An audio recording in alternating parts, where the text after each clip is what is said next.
ইউহিম্বিনাম mother tincture নিয়ে কথা বলবো। হোমিওপ্যাথিতে ইউহিম্বিনাম খুবই পরিচিত একটি ওষুধ, সংক্ষেপে একে ইউহিম্বি বলা হয়। এটি পশ্চিম আফ্রিকার বিশেষ করে ক্যামেরুন, গ্যাবন এবং নাইজেরিয়া রেইন ফরেস্ট অঞ্চলে জন্মায়। এর বৈজ্ঞানিক নাম হচ্ছে পসিনেস্টিলিয়া ইউহিম্বি। এটি রুবিয়েসি পরিবারের একটি চিরহরিৎ উদ্ভিদ। মূলত এর ছাল থেকে ঔষধ বা মাদার টিংচার প্রস্তুত করা হয়। ট্রেডিশনালি এই ওষুধটি sexual weakness, erectile dysfunction, physical fatigue, general energy enhancer বা এনার্জি বুস্টার হিসেবে ব্যবহৃত হতো। আধুনিক ফার্মাকোলজিক্যাল রিসার্চে এর মধ্যে কিছু ফাইটোকেমিক্যাল পাওয়া গিয়েছে, বিশেষ করে ইন্ডোল অ্যালকালয়েডস, যেগুলো গবেষণায় প্রমাণ পাওয়া গিয়েছে যে এই ফাইটোকেমিক্যাল গুলো মূলত এর যে ঐতিহাসিক ব্যবহার, পুরুষের যৌন দুর্বলতা সহ অন্যান্য যে ক্ষেত্র, সেগুলোর অধিকাংশই এই গবেষণা সমর্থন করে বা এটি প্রমাণিত হয়েছে যে এটি এই সকল ক্ষেত্রে কার্যকর হতে পারে। তো আজকে আলোচনা করব ফার্মাকোলজিক্যাল রিসার্চ অনুযায়ী এর মধ্যে থাকা ফাইটোকেমিক্যাল অ্যানালাইসিসের ভিত্তিতে এর কার্যকারিতা নিয়ে বা এর ঐতিহাসিক প্রয়োগের যথার্থতা নিয়ে। প্রথমে দেখি ইউহিম্বিনামের মধ্যে কি কি ফাইটোকেমিক্যাল রয়েছে। প্রধানত এই ফাইটোকেমিক্যাল গ্রুপ হচ্ছে ইন্ডোল অ্যালকালয়েডস, বিশেষ করে ইউহিম্বিন, আলফা ইউহিম্বিন, বিটা ইউহিম্বিন, এর বাইরে রয়েছে সিউডো ইউহিম্বিন এবং আইসো ইউহিম্বিন। এই ইউহিম্বিন ফাইটোকেমিক্যাল মূলত আলফা রিসেপ্টর এন্ডিনার্জিক স্টিমুলেশন হিসেবে কাজ করে। এটি সেন্ট্রাল নার্ভাস সিস্টেম এবং পেরিফেরাল নার্ভাস সিস্টেমে অ্যাক্টিভ হয়। মনোটারপাইন ইন্ডোল অ্যালকালয়েডস রয়েছে এখানে, বিশেষ করে করিনানথিয়েডিন এবং অ্যাজমেলিন। এগুলো সহযোগী হিসাবে কাজ করে, বিশেষ করে আলফা রিসেপ্টর অ্যান্টিনার্জিক মডুলেশন করে এবং ক্যালসিয়াম চ্যানেল ইন্টারঅ্যাকশনের মাধ্যমে স্মুথ মাসেলের উপরে কাজ করে। এর মধ্যে কিছু টানিন রয়েছে, বিশেষ করে পলিফেনোলিক কম্পাউন্ড রয়েছে এবং কনডেনসেন্ট টানিন রয়েছে। এগুলো অন্যান্য প্রধান উপাদানের সাথে সহযোগী ভূমিকা পালন করে। মূলত মানব দেহে এই ঔষধ অর্থাৎ ইউহিম্বিনামের ফাইটোকেমিক্যাল যে প্রক্রিয়ায় কাজ করে, এর মেকানিজম অফ অ্যাকশন, সেটি হচ্ছে প্রধান কাজ এক নম্বরে যেটি উল্লেখ করি সেটি হচ্ছে সিলেক্টিভ আলফা 2 রিসেপ্টর অ্যান্টিনার্জিক অ্যান্টাগনিজম হিসেবে কাজ করে। এর মূল কথা হচ্ছে মানবদের যে সিম্প্যাথেটিক নার্ভ রয়েছে তার এন্ডিং এ একটি প্রি সিনাপটিক রিসেপ্টর থাকে, ফিডব্যাক লুপ থাকে, যেটি হচ্ছে আলফা 2 রিসেপ্টর বা অ্যান্টিনার্জিক রিসেপ্টর। স্বাভাবিক অবস্থায় এই রিসেপ্টর যখন উদ্দীপ্ত হয় তখন নরএপিনেফ্রিন যে নিউরোট্রান্সমিটার, সেই নিউরোট্রান্সমিটারের উৎপাদন বা রিলিজ কমে যায় ফিডব্যাক লুপ হিসাবে। মূলত এই ওষুধের মধ্যে থাকা যে ইউহিম্বিন, এটি মূলত এই আলফা 2 রিসেপ্টরকে ব্লক করে দেয়, ফলে এই ফিডব্যাক লুপটি বন্ধ হয়ে যায় এবং নরএপিনেফ্রিন হরমোনের বা নরএপিনেফ্রিন যে নিউরোট্রান্সমিটার তার যে রিলিজ, সেই রিলিজটা বেড়ে যায়, অর্থাৎ এটি বন্ধ হয় না। তাহলে এই কার্যকারিতাটা মূলত অ্যাক্টিভ হয় সেন্ট্রাল নার্ভাস সিস্টেম এবং পেরিফেরাল নার্ভাস সিস্টেমের উপরে। আরেকটি গুরুত্বপূর্ণ কাজ করে সেটি হচ্ছে নাইট্রিক অক্সাইড ক্যাসকেড স্টিমুলেশন করে, বিশেষ করে পেরিফেরাল টিস্যুতে যখন আলফা 2 রিসেপ্টর ব্লক করে, এই ব্লকের কারণে সেখানে প্যারাসিম্পেথেটিক যে স্যাক্রাল ওভারফ্লো আছে বা আউটফ্লো আছে, এই আউটফ্লো বৃদ্ধি পায়। এর ফলে মূলত নন অ্যান্টিনার্জিক যে বা নন ক্লোনার্জিক যে নার্ভ, সেই নার্ভ টার্মিনাল এবং এন্ডোথেলিয়ামের থেকে নাইট্রিক অক্সাইডের উৎপাদন বেড়ে যায়। এই নাইট্রিক অক্সাইড উৎপাদন বেড়ে গেলে সেখানে ভাস্কুলার স্মুথ মাসল সেলে মূলত প্রবেশ করে এবং এখানের যে এনজাইম, বিশেষ করে গ্লুনারিয়াল এনজাইম, এই এনজাইমকে সক্রিয় করে এবং এই সক্রিয়ের ফলে এখানে কোষের অভ্যন্তরে যে ইন্ট্রাসেলুলার ক্যালসিয়াম, সেই ক্যালসিয়াম আপটেক কমে যায়। এর ফলে স্মুথ মাসল রিল্যাক্স হয় এবং এখানে বড় ধরনের একটি ভাস্কুলার ভ্যাসোডাইলেশন হয়। এই ভ্যাসোডাইলেশনের প্রধান টার্গেটেড বা ক্ষেত্র হচ্ছে বিশেষ করে পুরুষের যে পেনিয়াল স্মুথ মাসল, বিশেষ করে কভার্নোসাম, এই ক্যাভার্নোসামের উপরে, কর্পাস ক্যাভার্নোসামের উপরে কার্যকরী। মূলত এই এন্ডোথেলিয়াম যে ভ্যাসোডাইলেশন অর্থাৎ নাইট্রিক অক্সাইড বৃদ্ধির মাধ্যমে এই ভ্যাসোডাইলেশন আরো অনেক ওষুধই করতে পারে। তবে ইউহিম্বিনামের মধ্যে থাকা ফাইটোকেমিক্যাল যে প্রক্রিয়া ভ্যাসোডাইলেশন করে, এটি বেশিরভাগ অ্যাক্টিভ হয় এই পেনিয়াল স্মুথ মাসল, বিশেষ করে কর্পাস ক্যাভার্নোসামের মধ্যে। এই জন্য এটি ইরেকটাইল ডিসফাংশন গুরুত্বপূর্ণ কাজ করতে পারে, অর্থাৎ এটি ইডিটাকে নিয়ন্ত্রণ করতে পারে এবং ইরেকশনকে বাড়াতে পারে। এর বাইরে আরেকটি গুরুত্বপূর্ণ কাজ করে ইউহিম্বিনামের মধ্যে থাকা ফাইটোকেমিক্যাল, সেটি হচ্ছে এডিপাস টিস্যু লিপোলাইসিস অ্যাক্টিভেশন করতে পারে। অর্থাৎ চর্বি কোষ যে এডিপাস টিস্যু রয়েছে তার মধ্যে যে আলফা রিসেপ্টর রয়েছে, এই রিসেপ্টর মূলত এখানে অ্যান্টি লিপোলাইটিক হিসেবে কাজ করে, অর্থাৎ এরা চর্বি ভাঙতে দেয় না।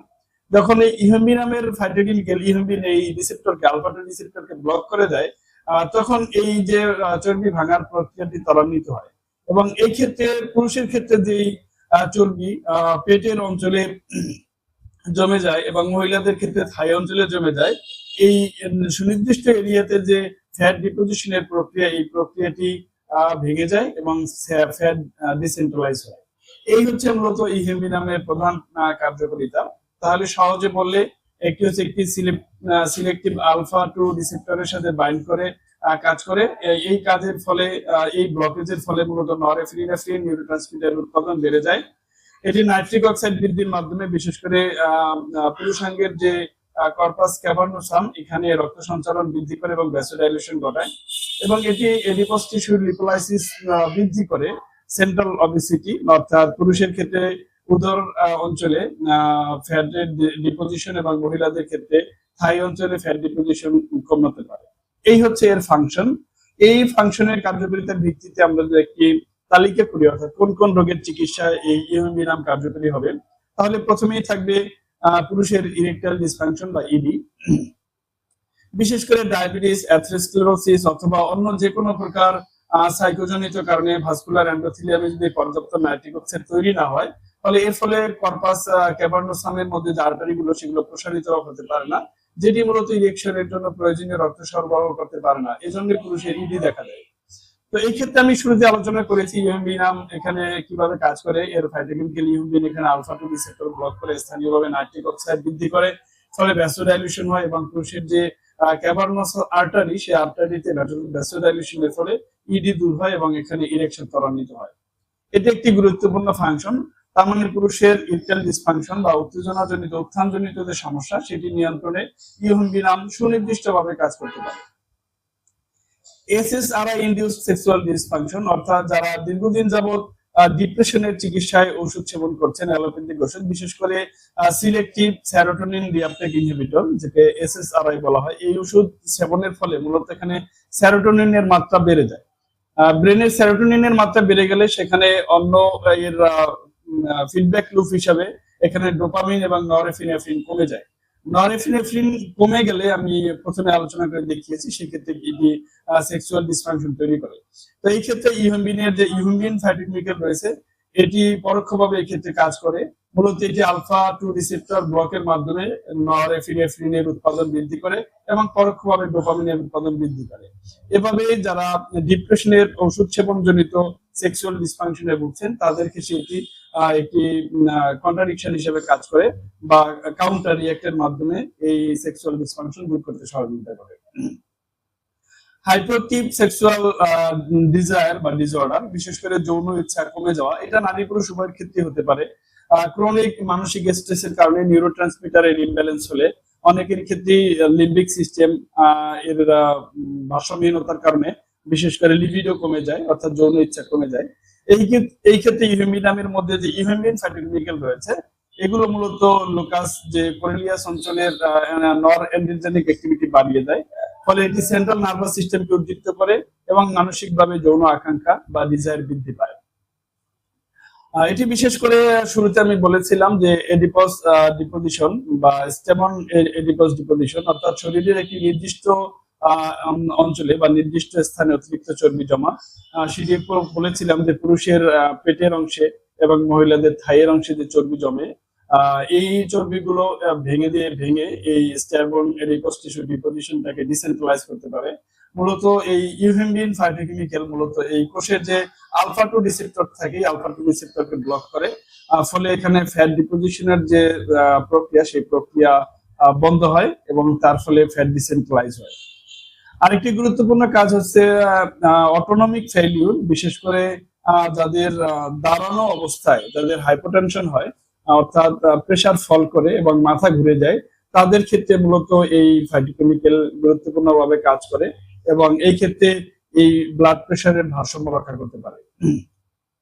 নিউরোস্থেনিয়া বা মানসিক অবসাদগ্রস্ততা, বিশেষ করে সাইকিটিক বা সাইকিক ফ্যাটিক, একটা হচ্ছে ফিজিক্যাল ফ্যাটিক বা শারীরিক অবসন্নতা দুর্বলতা, আর একটা হচ্ছে মানসিক অবসাদগ্রস্ততা।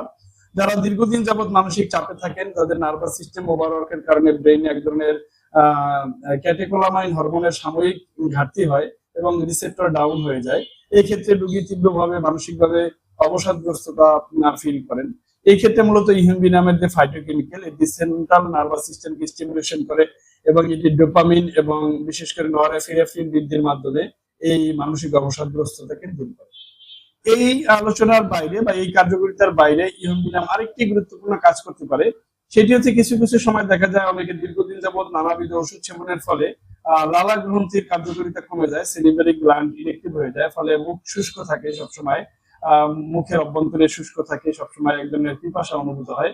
তো এই ক্ষেত্রে ইহিম্বিন ফাইটোকেমিক্যাল এক্ষেত্রে পেরিফেরাল যে প্যারাসিম্পেথেটিক নার্ভ, সেই নার্ভ অ্যাক্টিভেশনের মাধ্যমে লালা গ্রন্থিকে সক্রিয় করে এবং লালা নিঃসরণ বৃদ্ধি করে মুখের এই শুষ্কতা দূর করতে পারে।